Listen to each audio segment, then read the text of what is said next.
Everybody, Michael Ninja's back at it again. You know how I like to do it. Press record and speak what's on my mind.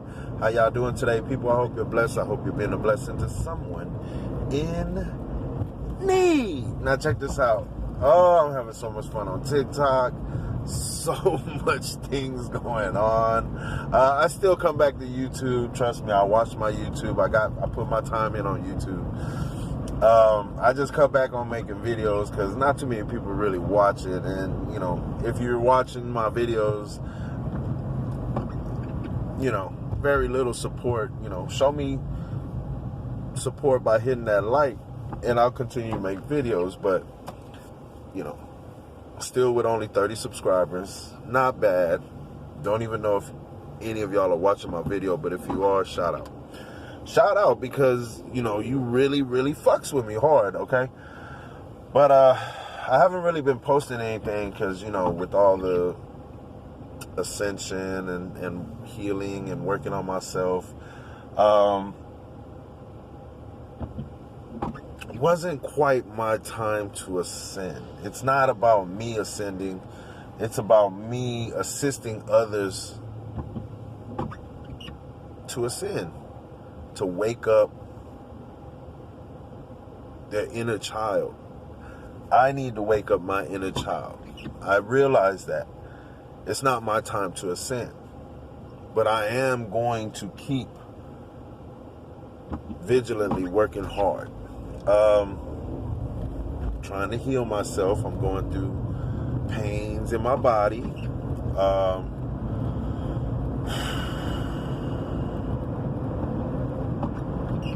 Stress, lots of stress. Many of y'all know my stepdad suffers from Parkinson's. Well, my mom recently was scheduled to have an operation in her abdomen due to a mass that they found. I'm gonna share with you, okay? I'm deeply stressed. I'm deeply bothered. I'm scared. I'm worried. More so loving of my mother. Well, y'all know over the past 2 years we've been taking care of my stepdad with his mobility dwindling, going down to where I have to lift him just to get him up, and I have to drag him, like pull him to get to the restroom. It's tough. People, it's tough. Mental health is tough. Physical health. Please, people, you know, I'm not trying to scare nobody, but do some type of due diligence for yourself if you love yourself, okay? Not saying that my stepdad didn't love himself. Things happen. He could have took a little bit more care of himself, rested, sleep deprivation. People, we really got to talk about sleep deprivation. There are so many people operating on sleep deprivation, and it's making you choose and make decisions that are just horrible. Okay, I digress. So, with my mom having this operation, you know, being in her abdomen, and her sole thing was taking care of my stepdad, you know, I help her with the physical. She's there a lot of times with everything else. And everything else consists of bending and lifting and pulling and pounding and tugging. So, you know, me and my sister, we knew that my mom was going to need a lot of time to, you know, heal, okay? So we asked the family, you know, if they could take my stepdad in and assist.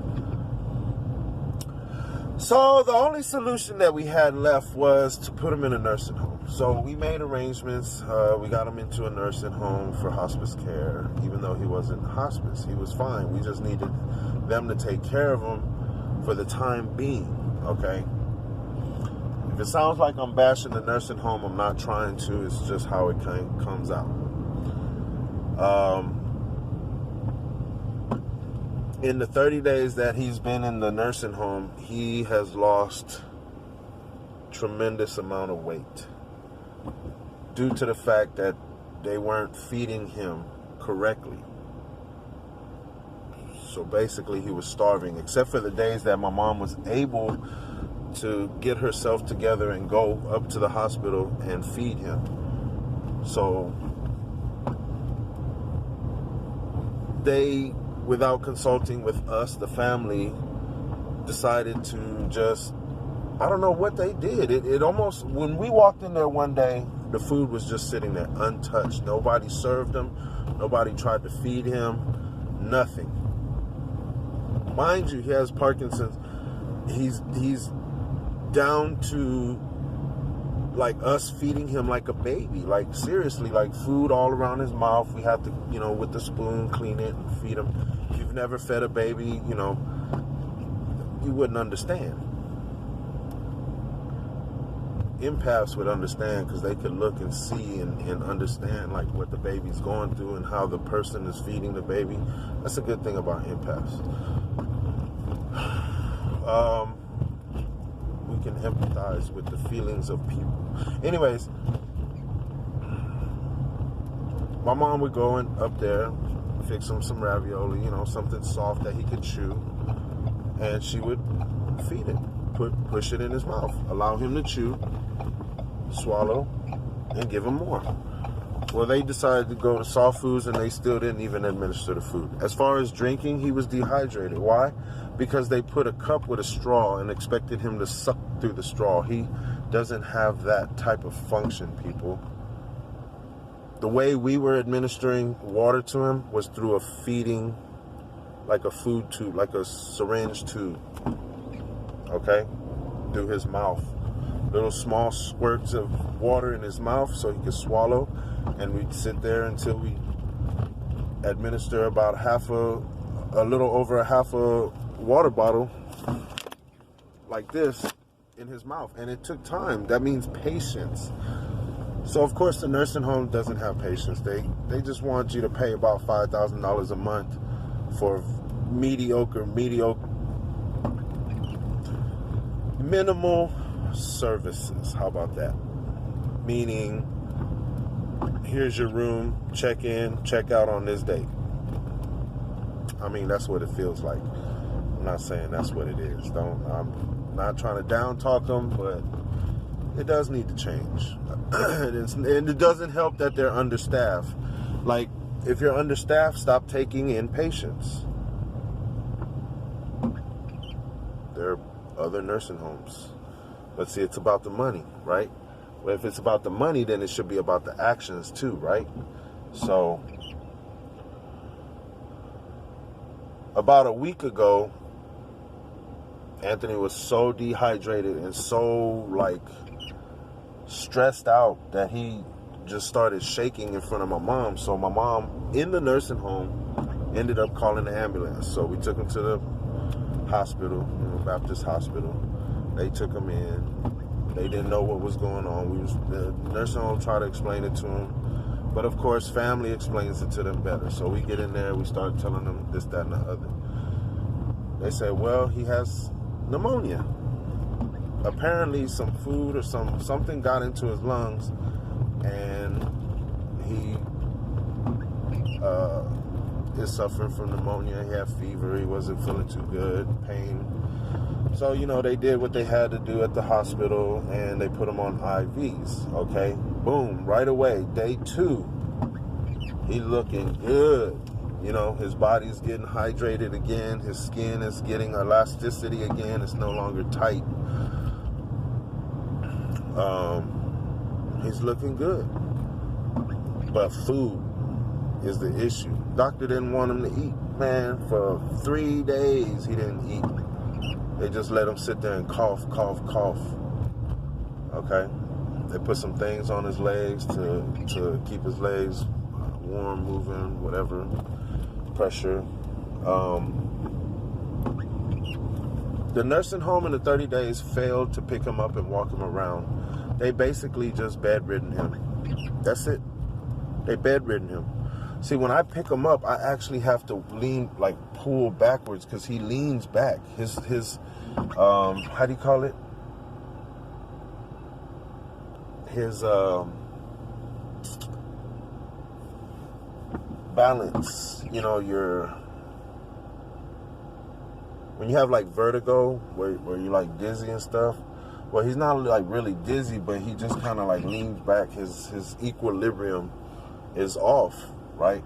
So he leans back, and you just have to pull him forward, and then eventually when you get him to a certain spot, he'll stand up straight. We at home would change his position. We'd have him on the recliner, we move him on the couch, we move him on a chair, we move him on a recliner, we lay him back, we sit him up, we lay him back, we sit him up.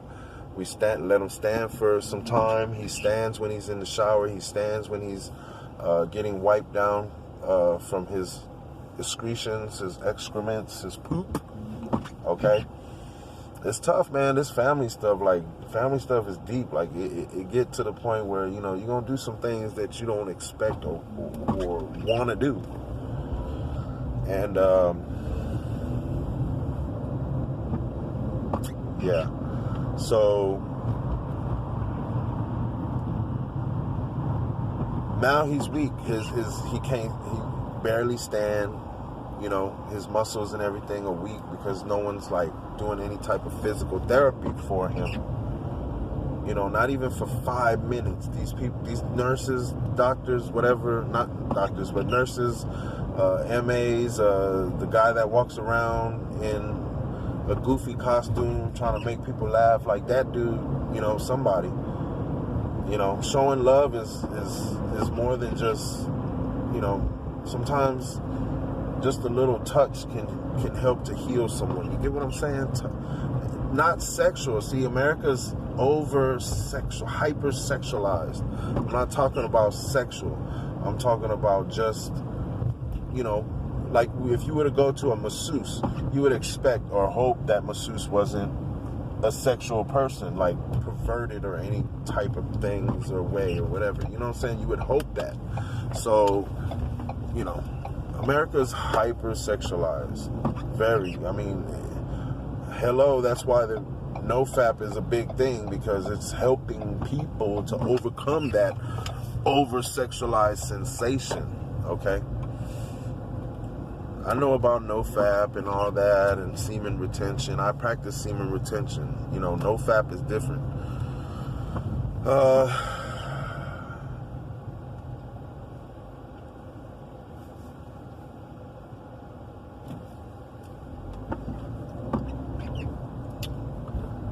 They now administered a feeding tube into Anthony's stomach.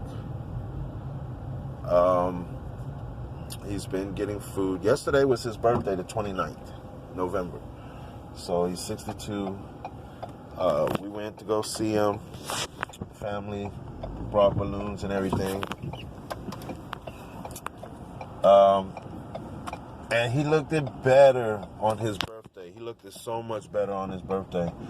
You know, he was getting food, so of course he's plumping up a little bit more.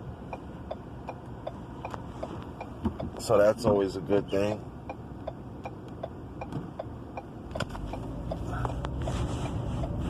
So I commend the hospital for doing what they do. You know what I'm saying? Nursing home, not so much. One takes you out, the other one brings you back. I don't know.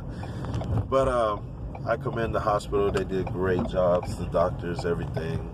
They were caring. The nurses were caring there at the Baptist hospitals. I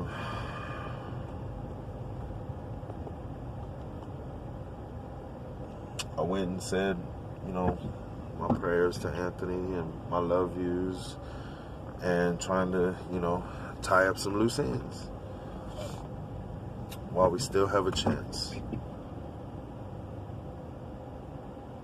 me 1 second, y'all. Second, I'm back.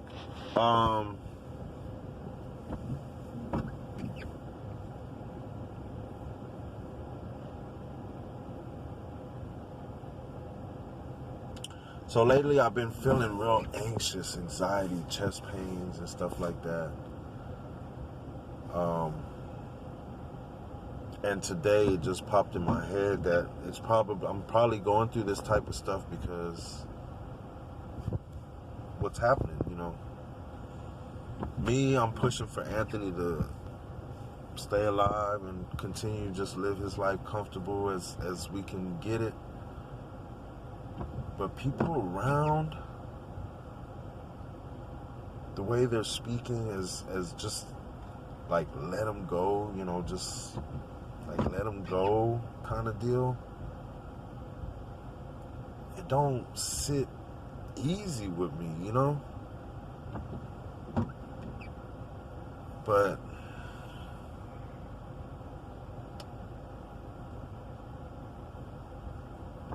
they do make sense in what they're saying. That he's basically just, his soul is just trapped in his body. His body, he was a mover. He used to move lots of marble tables, furniture, pianos out there in the Dominion area. My Uncle Charles had a moving company, and he went to, unfortunately, Cornerstone Church. That's where he got all his business, which was smart. So he moved a lot of wealthy, rich people in San Antonio, and he made good money. They paid good. But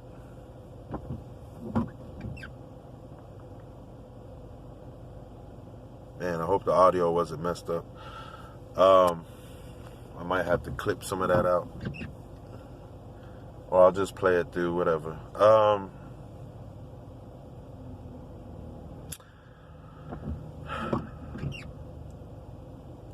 So I think me and my sister, we're going through the same thing. Even my mom's going through stress. It's like we sense something. We know something's up.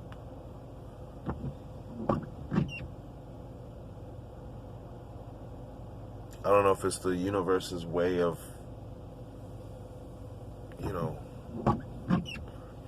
pulling us back so we don't get damaged, because I'm a big-hearted person.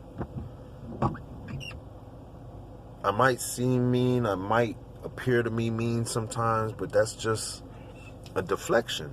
That's just to push things off that I know is going to hurt me. Or if I'm already hurting, why would I want more pain? Sometimes being in pain and someone being extra nice to me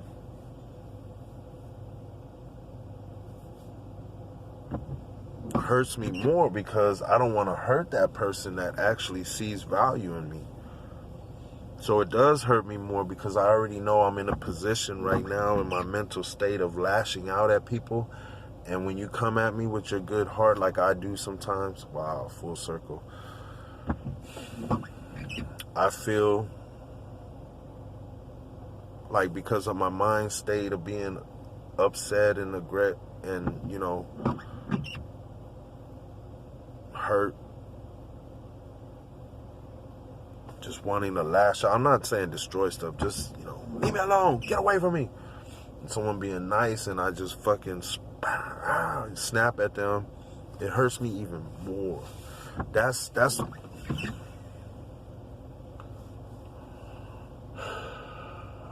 sometimes I have to just try to have no feelings, put things to the side and not be attached to those emotions.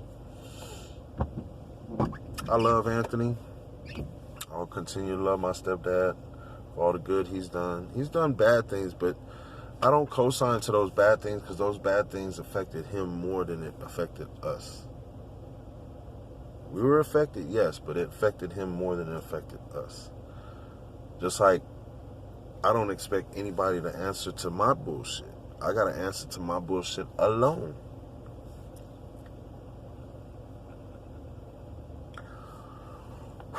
Stress, baby. And I've been trying to meditate. No, I've been meditating. I've been, not wholeheartedly, but as much as I possibly could. So, I'm not apologizing for anything. I'm just saying I acknowledge the fact that I left some of y'all hanging who do enjoy watching you know, my talk videos, you know, I'm not trying to educate nobody. You know, you are educated. You're smart. If not, continue to just absorb information. The minute you lock the idea of absorbing new information is the minute you stop growing.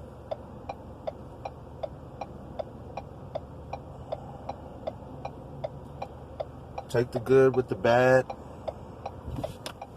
Understand the bad so you can see when it appears, but stick to the good. That's how I see it. Do good. Be good. Fuck. The energy you put out there is going to come back to you. You know? Find out if you have a wicked heart, evil heart. You know, if you're out there plotting on people, if you're out there, you know, just you know what I'm saying, wishing people, you know, less. Hello, you're negative, motherfucker. You know what I'm saying? I always try to praise people. Hey, man, those are nice shoes. Hey, man, I like that. I dig that. You know what I'm saying? Because people walk away feeling good like, damn, I made a good choice. Or, you know what I'm saying? Or I'm fucking decked out. You know what I'm saying? Or, you know what I'm saying? My efforts or everything I push for work. You know what I'm saying? Some people get it easy, so they're not appreciative. I understand that. But come on, man. We all humans. Sometimes we just want human interaction. Okay? A lot of bullshit going on in the world. So, you know, I'm just trying to absorb, because there's times I step back and take a break, you know. But I try to absorb all the new knowledge and all the new happenings around the world, you know. I never came across as saying I'm spiritual or I'm the spiritual guide, or I'm the spiritual teacher. No, I'm on the spiritual journey. You know what I'm saying? I too am walking along that path trying to get there. You know, I'm not the all-knowing. No. That's too much knowledge. My brain will be fucking exploded trying to absorb all the knowledge of the world. You know, it may be possible, but I'm just saying. So, I'm gonna go ahead and cut it out right there. I appreciate it. Of course, come back and I'll drop another video, chit chat, leave a comment if you like, hit that like. You know, you ain't gotta share it. Of course, nobody shares my content, but you already know I don't put no labels on my thing. I'm not trying to hit the YouTube algorithm. I kind of expected them to go back and take down some of my videos, you know, the ones that they threaten YouTubers to take down, like the Spunspiracies and the Bobona virus, you know, those types of stuff. Trash is piled up. But yeah, we gonna let's get it. Cryptocurrency is still on the move too, you know what I'm saying? Dogelon and Shiba Inu. You got to remember, buy the dip, buy into the dip, but be careful. Don't invest money you ain't got. Play it safe. If you play it safe, you're going to get a safe bet. But if you risque, you're going to get, you know, some good risks and some bad risks. But I do hope a lot of y'all prosper any possible way you can without harming and hurting yourself. Easy money is good money, but all our money is pretty much fake when we stop, you know what I'm saying? When we stop having that greed for it. So, anyways, with that being said, live, love, respect. Respect. Live, love, and respect, people. I'm talking to you. Thank you for coming to my channel. On to the next one.